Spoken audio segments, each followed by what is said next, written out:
After World War II, television started to invade households around the world, bringing with it the television game show, which had evolved from radio game shows. We're all familiar with TV game shows of today, but back then they were still in an experimental phase and hadn't quite nailed down all the elements that are ubiquitous today. For example, today almost all game shows realize a big part of the appeal is that you can play along at home. Spinning a big wheel is a nice bit of visual flair, but you're most immersed when you're shouting answers at the TV or telling a contestant not to risk their winnings with a big gamble. £88,000. Deal or no deal?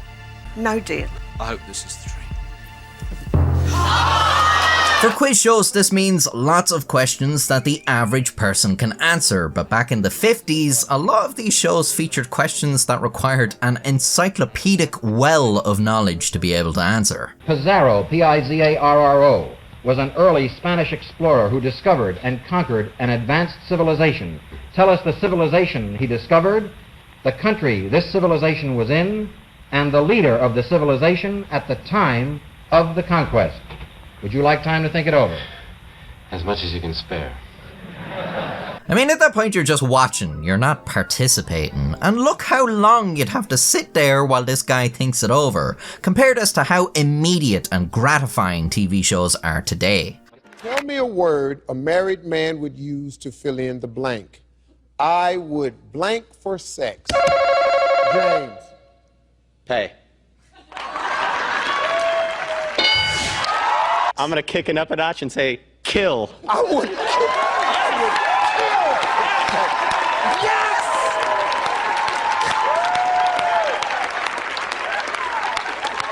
Kill!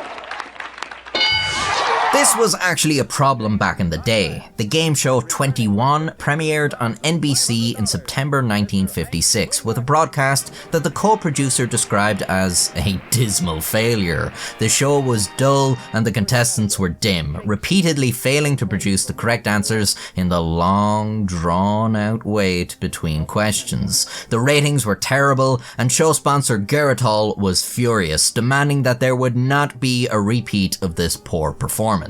This was another problem with game shows back in the day, the sponsors. The amount of advertising on these things was ridiculous. Not only would hosts interrupt the game to sell you some crap every 10 minutes, but the sponsors' names were literally all over the show. Look at this. The way this contestant is framed might lead you to believe her name is Colgate, but no, that's the sponsor. We'll start our first match in just a moment. Right now, a word to you folks. You know who was the first to put toothpaste in a tube? Colgate. That's right. And now, who is first with an aerosol toothpaste?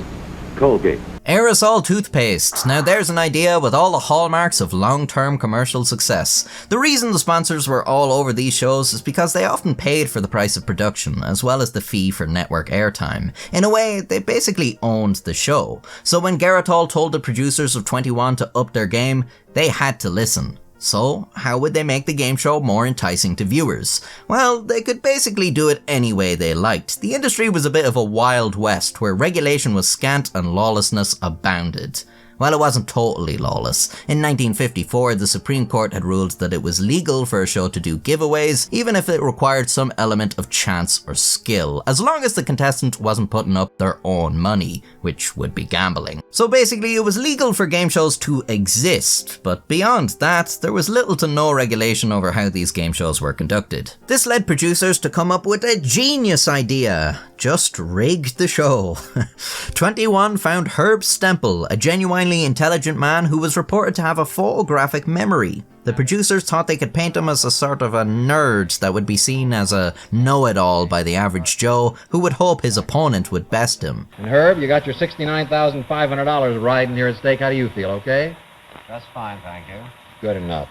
They told him how to have his hair cut, how to dress, how to talk to the game's host, Jack Barry, and even how to act while answering a question. He was given instruction on little gestures he could do to add drama to the show, like dabbing the sweat off his forehead during a tough question. And he was told the answers. Stempel then of course went on a winning streak, defeating contestant after contestant, all orchestrated by the show's producers.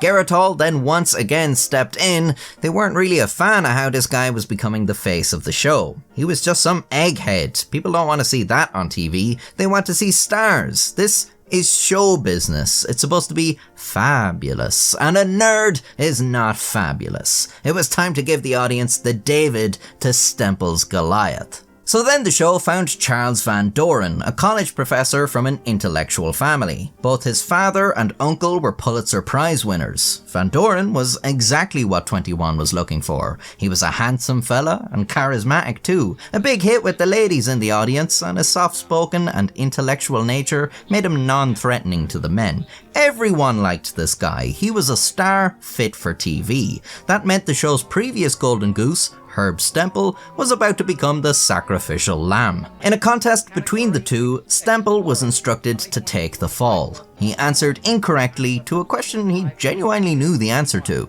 What motion picture won the Academy Award for 1955?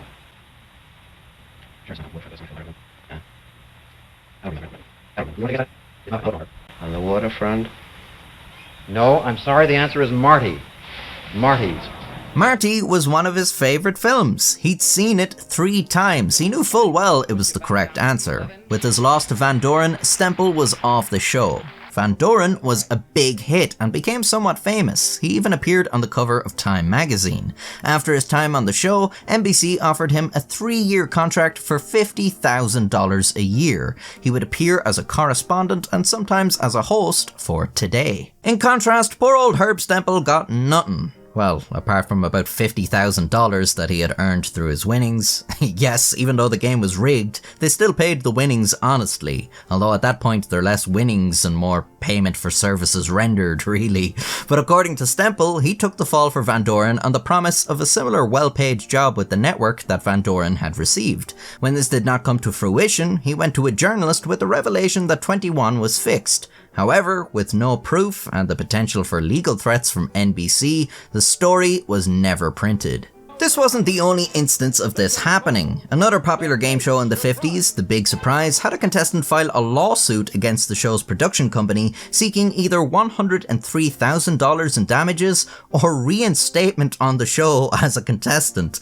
I didn't think judges had that kind of power. Well, now I want to give a warm welcome to our next contestant who joins us under legal obligation. She claimed that the show had warm-up sessions off-air, during which she was asked a question that she didn't know the answer to. This question was put to her again during the televised show, leading her to believe the producers were using the warm-up sessions to assess contestants' knowledge, so that they could essentially decide who would win and who would lose, because they knew what the contestants knew, and more importantly what they didn't know. This led to the show's sponsor Revlon to ask the producers if this was true. They denied it, but no one could deny that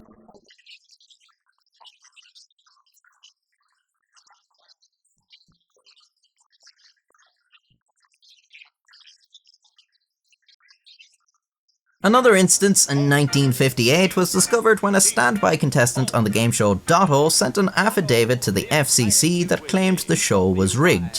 One of the winning contestants on this show was Mary Wynn. Her name was Wynn. You couldn't make this shit up. Anyways, this fella alleged he found a notebook backstage with all the answers Wynn would later deliver. With more and more accusations becoming public, a grand jury was convened in Manhattan that heard over 150 witnesses. But its conclusion was never made public. The United States Congress stepped in and asked many game show contestants to testify about the legitimacy of these game shows in 1959. One of these contestants was Charles Van Doren, who had previously denied the allegations to the grand jury in Manhattan. Now, this counts as lying under oath, but you kinda can't blame the guy. It wasn't really his secret to divulge, and a lot of people's jobs were potentially at stake. He was probably under a lot of pressure and didn't want to just throw these people under the bus. Or maybe he was just protecting his own image. But now that he was in front of a congressional subcommittee, he admitted that the show was indeed rigged in his favour, claiming he had wanted to compete honestly, but the show's producers convinced him that the fix was just a part of show business, as they wanted him to be the new face of the show, but knew that Herb Stempel was too smart to risk a genuine contest. Of course, this was just his words, and many other people had said the game shows were legitimate. Congress needed indisputable evidence, and they got it. A contestant on 21, James Snodgrass, had written down the answers he was coached on during his time on the show. Not only that, he had then mailed these notes to himself in registered letters, so the dates they were sent were verifiable. Thus, he had proof he knew the answers before the show was even filmed. The next year, in 1960, Congress amended the Communications Act of 1934 to make rigged game shows illegal. The Wild West was at an end. 18 game show contestants pleaded guilty to lying under oath to the grand jury, including Van Doren. They all received suspended sentences. The grand jury suspected that about 2/3 of the 150 witnesses had lied. The problem was only 18 of them admitted it, and it would be hard to prove each of them had knowledge of the fixing. Charles Van Doren was now seen by the public as a cheater and a liar. He resigned from his post at Columbia College and NBC dropped him. His reputation was tarnished and apparently even his own father was disappointed in him. That seems a bit harsh. I mean, he was kind of put in a tough situation. It's the game show producers who were really at fault. The scandal had a big impact on the public's perception of showbiz. For all its glitz and glamour, it was a dirty industry that had been exposed for what it was: shallow, fake, and consumed by greed. 21, Dotto, and The Big Surprise were all cancelled in the wake of the quiz show scandal, as well as a whole host of other game shows. For a few years, there was no successful quiz show, a fact that TV host and producer Merv Griffin lamented with his wife in 1963. A game show is such a great concept, but since the scandal, everyone would think every show is giving the contestants the answers. His wife replied, "Well, why not give them the answers? Then they have to think of the question. Like if you tell me the answer is 5,280, I have to tell you the question is how many feet in a mile." Good idea, but yeah, where's the tension? Well, they lose some of their winnings if they ask the wrong question. That'll put them in jeopardy. A year later, Jeopardy debuted to massive success. The game show was back in business, and business was good. Jeopardy remains one of the longest running game shows of all time. Today, game shows are a far cry from their 1950s predecessors. They're fast, they're exciting, they encourage audience participation, and the sponsors are, well, they're still there, but it's not as bad as it used to be. 1950s game shows thought they had to rig the whole show to make it entertaining, when really, this is better achieved with smarter game design, which also comes with the benefit of not lying to your audience. It's kind of funny no one saw any value in that until it was literally made the law, but that's just how it goes, I suppose. Oh, wow, I'm a poet and I didn't know it, but my feet show it because they're long fellas. Anyways, if you liked the video or learned something, I have plenty more for you to enjoy, like this one about a game show contestant who learned a trick in the game's design and used it to cheat his opponents out of the prize money. I make a new video every week, so you can subscribe to see more in the future. I'm also on Facebook, Instagram, and TikTok, so please follow me on those platforms too. Until next time, stay safe. This is the strangest thing. Every time quiz show is shown on television, invariably the phone rings and some character at the other end says, "What picture won the Academy Award in 1955? It happens constantly.